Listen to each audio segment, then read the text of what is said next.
ನಮಸ್ತೆ. ಹಿಂದಿನ ಗುಲಾಮಗಿರಿ ನಮ್ಮ ಕಣ್ಣಿಗೆ ಕಾಣ್ತಿತ್ತು. ಆದರೆ ಇಂದಿನ ಆಧುನಿಕ ಗುಲಾಮಗಿರಿ ಒಂದು ಒಪ್ಪಂದದ ರೂಪದಲ್ಲಿದೆ. ಕೋಳಿ ತಾನು ಸಾಯುವಾಗ ತನ್ನ ಮರಿಗಳಿಗೆ ಕಾಳುಗಳ ಗೋಡವನ್ನು ಮಾಡಿ ಸಾಯಲ್ಲ. ಬದಲಾಗಿ ಪ್ರಕೃತಿಯಲ್ಲಿ ಸಿಗುವಂತಹ ಕಾಳುಗಳನ್ನು ಹೇಗೆ ಹುಡುಕಿ ಹೆಕ್ಕಿ ತಿನ್ನಬೇಕಂತ ಹೇಳಿಕೊಡುತ್ತೆ. ಜಿಂಕೆ ತಾನು ಸಾಯುವಾಗ ತನ್ನ ಮರಿಗಳಿಗೆ ಸಸ್ಯಾಹಾರಿ ತೋಟಗಳನ್ನು ಮಾಡಿಟ್ಟು ಸಾಯಲ್ಲ. ಬದಲಾಗಿ ಕಾಡಿನಲ್ಲಿ ಸಿಗುವಂಥ ಸಸ್ಯಾಹಾರಿ ಪದಾರ್ಥವನ್ನು ಹೇಗೆ ಹುಡುಕಿ ತಿನ್ನಬೇಕಂತ ಹೇಳಿಕೊಡುತ್ತೆ.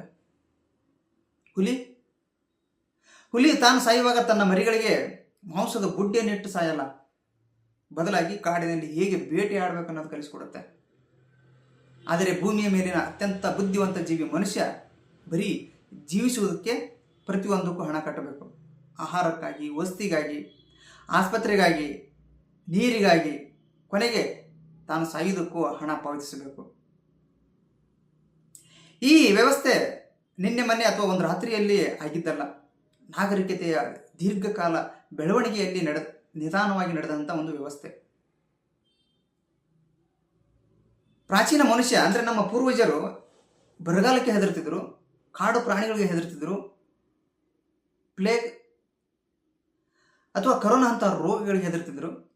ಆದರೆ ಇಂದಿನ ಆಧುನಿಕ ಮನುಷ್ಯ ಅಂದರೆ ನಾವು EMIಗೆ ಹೆದರ್ತೇವೆ, ಕ್ರೆಡಿಟ್ ಸ್ಕೋರ್ಗೆ ಹೆದರ್ತೇವೆ, ಆಸ್ಪತ್ರೆ ಬಿಲ್ಲಿಗೆ, ಸ್ಕೂಲ್ ಫೀಸ್ಗೆ ಹೆದರ್ತೇವೆ. ಕೊನೆಗೆ ನಾವು ಗಳಿಸಿರುವಂಥ ಹಣ ನಾವು ಸಾಯಕ್ಕಿನ ಮುಂಚೆನೇ ಎಲ್ಲಿ ಮುಗಿದು ಹೋಗುತ್ತೋ ಎಂಬ ಆತಂಕದಲ್ಲಿ ನಾವು ಬದುಕ್ತಾ ಇದ್ದೇವೆ. ಇದು ಅಸಲಿ ಕತೆ.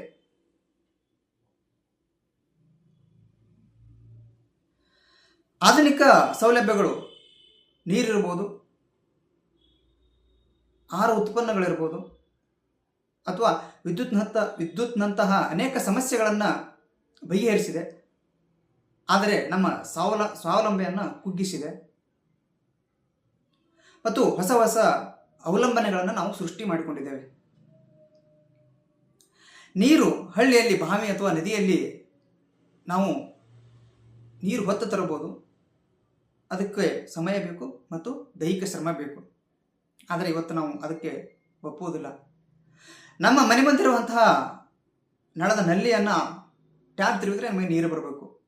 ಕಾರ್ಪೊರೇಷನ್ ಅವ್ರು ಹಾಕಿದಂತಹ ಎಲ್ಲೋ ಸಾವಿರಾರು ಕಿಲೋಮೀಟರಿಂದ ಕಾಣದೆ ಪೈಪ್ನಲ್ಲಿ ಬರುವಂಥ ನೀರನ್ನು ನಾವು ಉಪಯೋಗಿಸೋಕ್ಕೆ ತಯಾರಿದ್ದೇವೆ ಹೊರತು ಪಕ್ಕದಲ್ಲಿರುವಂತಹ ನದಿ ಅಥವಾ ಬಾವಿಯಲ್ಲಿರುವಂತಹ ಒಳ್ಳೆಯ ನೀರನ್ನು ತಂದು ಕುಡಿಯೋಕ್ಕೆ ನಮಗೆ ಆಗುವುದಿಲ್ಲ. ಇವತ್ತಿನ ಒಬ್ಬ ಯುವಕ ಅಥವಾ ಒಬ್ಬ ಮನುಷ್ಯ ಒಂದು ಮೊಬೈಲಲ್ಲಿ 5-6 ಆ್ಯಪ್ಗಳ ಸಂಪೂರ್ಣವಾಗಿ ಉಪಯೋಗ ಮಾಡ್ಬೋದು ಅಥವಾ ಸಂಪೂರ್ಣವಾಗಿ ಗೊತ್ತಿರಬಹುದು. ಆದರೆ ಅದೇ ಮನುಷ್ಯನಿಗೆ ಹೇಗೆ ವ್ಯವಸಾಯ ಮಾಡಬೇಕು, ಬೀಜಗಳನ್ನು ಹೇಗೆ ಸಂರಕ್ಷಣೆ ಮಾಡಬೇಕು, ಹೇಗೆ ಹಸುಗಳನ್ನು ಸಾಕಬೇಕು, ಹೈನುಗಾರಿಕೆ ಮಾಡಬೇಕು ಅನ್ನೋದು ಗೊತ್ತಿಲ್ಲ. ಇನ್ನು ಶಿಕ್ಷಣ ತಗೊಂಡ್ರೆ ಆಧುನಿಕ ಶಿಕ್ಷಣ ನಮ್ಮ ಮಕ್ಕಳಿಗೆ ಬೇಡವಾದಂತಹ ಇನ್ಫಾರ್ಮೇಷನನ್ನು ಕಂಠಪಾಠ ಮಾಡಿಸುತ್ತೆ. ನಾಗರಿಕತೆಯ ಮೂಲಭೂತ ಸೌಕರ್ಯಗಳಿಂದ ದೂರ ಇಡುತ್ತೆ. ಈ ಆಧುನಿಕ ಶಿಕ್ಷಣ ನಮ್ಮ ಮಕ್ಕಳನ್ನು ಒಂದು ವ್ಯವಸ್ಥೆಯಲ್ಲಿ ಹೇಗೆ ಕೆಲಸ ಮಾಡಬೇಕಂತ ಕಲಿಸುತ್ತೆ. ಆದರೆ ಹೊರಗಿನ ಪ್ರಪಂಚದಲ್ಲಿ ಹೇಗೆ ಬದುಕಬೇಕಂತ ಹೇಳಿಕೊಡಲ್ಲ. ಇನ್ನು ಸಾಲ, ಒಬ್ಬ ವ್ಯಕ್ತಿ ಉದ್ಯೋಗ ಪ್ರಾರಂಭ ಮಾಡಿದ ನಂತರ ಮನೆ ಸಾಲ ಇರ್ಬೋದು, ಮದುವೆ ಸಾಲ, ಕಾರ್ ಸಾಲ, ಹೀಗೆ ಹಲವಾರು ಲೋನ್ಗಳನ್ನು ಮಾಡಿಕೊಂಡು EMI ಮಾಡಿಕೊಂಡು ತನ್ನ ಫ್ಯೂಚರ್ ಆದಾಯ ಏನಿರುತ್ತಲ್ಲ, ಫ್ಯೂಚರ್ ಇನ್ಕಮನ್ನು ಆವಾಗಲೇ ಮಾರಾಟ ಮಾಡಿಬಿಟ್ಟಿರ್ತಾನೆ. ಈ EMI ಅನ್ನೋದು ಬರೀ ಹಣ ಪಾವತಿಸೋದಲ್ಲ, ಅದು ವರ್ತನೆಯ ಮೇಲಿನ ನಿಯಂತ್ರಣ ಸಾಧಿಸುವುದು. ಯಾವುದೇ ಒಬ್ಬ ಸಾಲ ಮಾಡಿದ ವ್ಯಕ್ತಿ ಅವನಿಗೆ ಪ್ರಶ್ನಿಸುವಂತಹ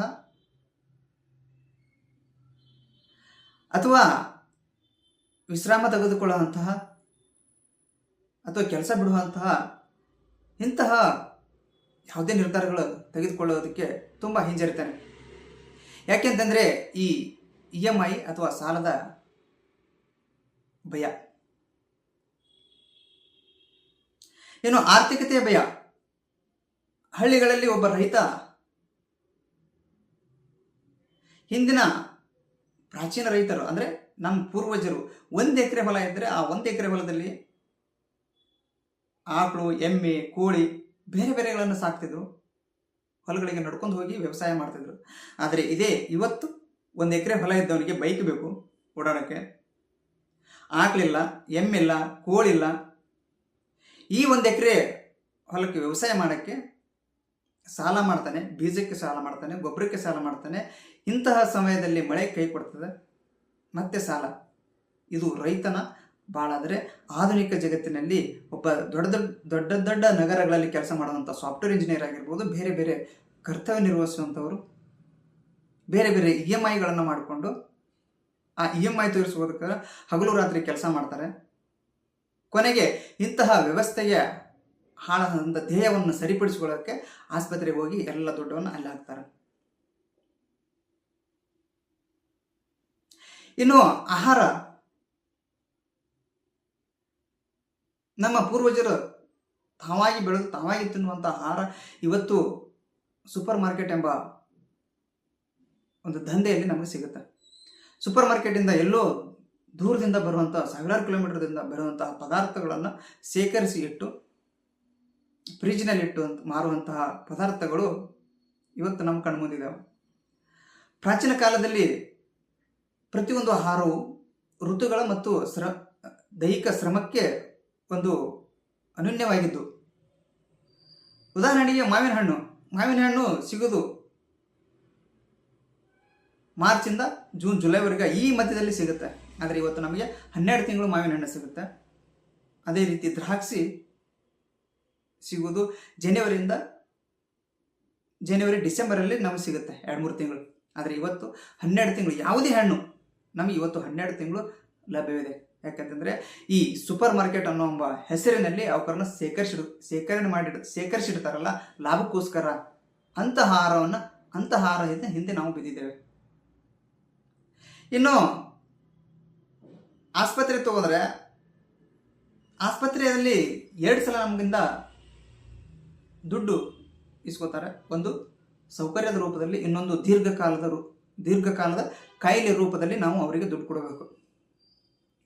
ಹಗಲು ರಾತ್ರಿ ದುಡಿದು ಗಳಿಸಿದಂತಹ ದುಡ್ಡು ಕೊನೆಗೆ ಇದೇ ವ್ಯವಸ್ಥೆಗೆ ಸಿಕ್ಕು ಹಾಳಾದಂಥ ಧ್ಯೇಯವನ್ನು, ನಮ್ಮ ಜೀವನ ಲೈಫ್ ಸ್ಟೈಲ್ ಅಂತೀವಲ್ಲ, ಆ ಲೈಫ್ ಸ್ಟೈಲಿಗೆ ಸಿಕ್ಕಿ ಒದ್ದಾಡುವಂತಹ ಧ್ಯೇಯವನ್ನು ಅದನ್ನು ರಿಪೇರಿ ಮಾಡೋಕ್ಕೆ, ಅದನ್ನು ಶುದ್ಧಿ ಮಾಡೋಕ್ಕೆ ಮತ್ತೆ ನಾವು ಆ ಆಸ್ಪತ್ರೆಗೆ ದುಡ್ಡು ಕಟ್ಟಬೇಕು. ಇದು ಇಂದಿನ ವ್ಯವಸ್ಥೆ. ಯಾಕೆಂದರೆ ಇದು ಯಾರಿಗೂ ಕಾಣಲ್ಲ. ಯಾಕೆಂತಂದರೆ ಎಲ್ಲರೂ ಈ ಸುಳಿಯಲ್ಲಿ ಸಿಕ್ಕಾಕೊಂಡಿದ್ದೀವಿ ನಾವು.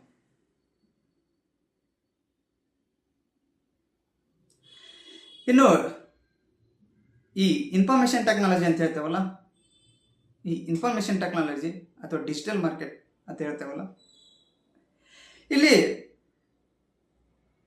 ಪ್ರತಿಯೊಂದು ಹಿಂದಕ್ಕೆ ನಮ್ಮ ಪೂರ್ವಜರು ಒಂದು ಆಯುಧಗಳನ್ನು ಎತ್ಕೊಂಡು ಹೋಗ್ತಿದ್ರು. ಆದರೆ ಇವತ್ತು ನಾವು ಇಡೀ ವ್ಯವಸ್ಥೆಯನ್ನು ನಾವು ಎತ್ಕೊಂಡು ಹೋಗಬೇಕು. ಇವತ್ತು 1 ಅವರ್ ಮೊಬೈಲ್ ಇಲ್ಲ ಅಂತಂದರೆ, 1 ಅವರ್ ಪವರ್ ಇಲ್ಲ ಅಂತಂದರೆ, 1 ಅವರ್ ಇಂಟರ್ನೆಟ್ ಇಲ್ಲ ಅಂತಂದರೆ ಎಷ್ಟೊಂದು ಜನ ಪ್ರಾಣ ಬಿಡ್ತಾರೆ. ಯಾಕೆಂತಂದರೆ ಇದನ್ನೆಲ್ಲ ನಾವು ಹೊತ್ಕೊಂಡು ಹೋಗಬೇಕು. 1 ಅವರ್ ಇಂಟರ್ನೆಟ್ ಇಲ್ಲ ಅಂತಂದರೆ ಬ್ಯಾಂಕಿಂಗ್ ಸಿಸ್ಟಮ್ ವರ್ಕ್ ಆಗಲ್ಲ, ಯಾವುದೇ ಡಿಜಿಟಲ್ ಮಾಧ್ಯಮಗಳು ವರ್ಕ್ ಆಗಲ್ಲ, ಮೊಬೈಲ್ ಆ್ಯಪ್ಗಳು ವರ್ಕ್ ಆಗಲ್ಲ, ಸೂಪರ್ ಮಾರ್ಕೆಟ್ ವರ್ಕ್ ಆಗಲ್ಲ. ಸೊ ಇವೆಲ್ಲ ವರ್ಕ್ ಆಗಬೇಕಂದ್ರೆ ಇಡೀ ವ್ಯವಸ್ಥೆಯನ್ನು ನಾವು ಕುತ್ಕೊಂಡು ಹೋಗಬೇಕು. ಇವತ್ತು ಬೆಂಗಳೂರಂತಹ ನಗರದಲ್ಲಿ ಅರ್ಧ ಕಿಲೋಮೀಟರ್ಗೆ ಒಂದು ಹೋಟೆಲ್ ಸಿಗುತ್ತೆ. ಭಾಳ ದೂರ ಅಂದರೆ ಅರ್ಧ ಕಿಲೋಮೀಟರ್ಗೆ ಒಂದು ಹೋಟೆಲ್. ಆದರೂ ನಮಗೆ ಹೋಗಿ ತರೋಕ್ಕಾಗಲ್ಲ. ನಾವು ಆನ್ಲೈನ್ ಆರ್ಡರ್ ಮಾಡ್ತೇವೆ. ಸ್ವಿಗ್ಗಿ ಇರ್ಬೋದು, ಝೊಮ್ಯಾಟೊ ಇರ್ಬೋದು, ಅಂಥದ್ರಲ್ಲಿ ಆರ್ಡರ್ ಮಾಡಿ ನಾವು ಆಹಾರವನ್ನು ತರಿಸ್ಕೊಳ್ತೇವೆ. ಒಂದು ವೇಳೆ ಸ್ವಿಗ್ಗಿ ಝೊಮ್ಯಾಟೊ ವರ್ಕ್ ಆಗಿಲ್ಲ ಅಂತಂದರೆ ಹೇಗೆ ಪರಿಸ್ಥಿತಿ? ಎಂಥ ಒಂದು ವ್ಯವಸ್ಥೆಗೆ ನಾವು ಅವಲಂಬಿತವಾಗಿದ್ದೇವೆ. ನಾವೇ ಸೃಷ್ಟಿ ಮಾಡಿದಂತಹ ಈ ವ್ಯವಸ್ಥೆಯನ್ನು ಬಿಟ್ಟು ನಮಗೆ ಇರೋಕ್ಕಾಗಲ್ಲ ಅನ್ನೋ ಒಂದು ಲೆವೆಲಿಗೆ ಬಂದು ನಿಂತಿದೆ ಮನುಷ್ಯ ಕುಲ, ಮಾನವ.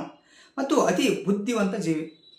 ಈ ಅತಿ ಬುದ್ಧಿವಂತ ಜೀವಿ ತಾನೇ ಸೃಷ್ಟಿ ಮಾಡಿದಂತಹ ವ್ಯವಸ್ಥೆಗಳನ್ನು ಬಿಟ್ಟು ಹೊರಗಡೆ ಬಂದು ಬದುಕ್ತೀನಿ ಅನ್ನೋದು ಸಾಮರ್ಥ್ಯ, ಅತಿ ಕಡಿಮೆ ಸಾಮರ್ಥ್ಯ ಇರುವಂಥ ಬುದ್ಧಿವಂತ ಜೀವಿ. ಇಡೀ ವ್ಯವಸ್ಥೆಯೆಲ್ಲ ನಾವೇ ಸೃಷ್ಟಿ ಮಾಡಿದ್ದು. ಆದರೆ ಈ ವ್ಯವಸ್ಥೆಯಿಂದ ನಮಗೆ ಹೊರಗಡೆ ಬಂದು ಬದುಕ್ತೀನಿ ಅನ್ನಂದರೆ ಅತಿ ಕಡಿಮೆ ಸಾಮರ್ಥ್ಯ ಇದ್ದಾನೆ ಮಾತ್ರ. ಒಬ್ಬ ವ್ಯಕ್ತಿ ಇವತ್ತು ಬೇಡ ನಾನು ಸ್ವಾವಲಂಬಿಯಾಗಿ ಬದುಕ್ತೀನಿ, ಮಳೆ ನೀರಿಂದ ಬದುಕ್ತೀನಿ, ಅಥವಾ ನಮ್ಮ ಮನೆ ಹತ್ರ ನಾನೇ ಸ್ವಂತ ಆಹಾರಗಳನ್ನು ಬೆಳ್ಕೊಂಡು ಮಾಡ್ತೀನಿ ಅಂದರೂ ಅದು ಅವನಿಗೆ ಪೂರ್ಣವಾಗಿ ಸ್ವಾತಂತ್ರ್ಯ ಜೀವ ಅನಿಸೋದಿಲ್ಲ. ಇದು ಭೂಮಿಯ ಮೇಲಿನ ಅತ್ಯಂತ ಬುದ್ಧಿವಂತ ಜೀವಿ, ತಾನು ಸೃಷ್ಟಿಸಿಕೊಂಡಿರುವಂತಹ ಅನೇಕ ವ್ಯವಸ್ಥೆಗಳನ್ನು ಬಿಟ್ಟು ಹೊರಗಡೆ ಬಂದು ಬದುಕ್ತೀನಿ ಅಂತ ಅತಿ ಕಡಿಮೆ ಸಾಮರ್ಥ್ಯ ಇರುವ ಜೀವಿ. ಧನ್ಯವಾದ.